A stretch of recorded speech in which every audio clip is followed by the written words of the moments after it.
patay sa pananambang dalawang lalaki sa Datu Paglas, Maguindanao del Sur. Batay nga po sa investigasyon, magkaangka sa isang motorsiklo ang makabiktima nang barilin sila ng salarin mula sa likod. Dead on the spot ang dalawang biktima sa dami ng tama ng bala. Mabilis namang tumakas ang salarin. Nagsasagawa na po ng hot pursuit operation laban sa suspect. Inaalam din kung anong posibleng motibo sa krimen. Na-ospital naman po ang tatlong pahinante nang mahulog sa bangin ng isang truck dyan po yan sa Baguio City.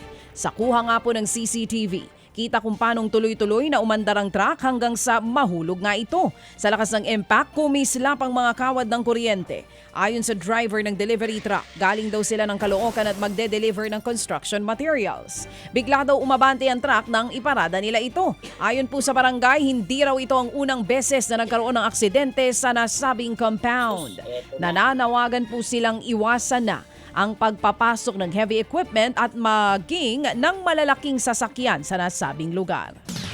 Sa iba pang balita mga kapatid, sugatan po sa leeg ang isang lalaki matapos namang tagain ang kanyang nakababatang kapatid dyan po yan sa Morong sa Rizal. Base nga po sa investigasyon, nag-iinuman daw ang magkapatid nang magkapikunan ng mga ito. Nagalit daw ang suspect dahil hingi ng yosi ang kanyang kuya. Dinala po sa ospital ang biktima at nasa maayos ng kondisyon sa ngayon. Mahaharap po sa reklamong attempted homicide ang suspect. Samantala po naman posible daw hong masuspinde o ma-revoke ang lisensya ng pasaway na habal-habal rider sa Talisay sa Cebu. Sa video nga po'y kitang nakataas ang mga paa at napagewang-gewang pa ang rider. Hindi na po makadaan ang mga nakasunod na mga motorista. Pero ang rider po'y tuloy pa rin sa pag-exhibition kahit na binubusinahan na.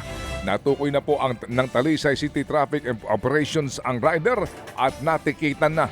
Humingi siya ng dispensa.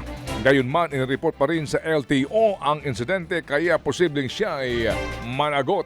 Sa Davao City, arestado po ang isang lalaking nanloob sa isang medical laboratory. Nasa pool sa CCTV kung paanong binuksan ng suspect ang mga drawer sa establishmento.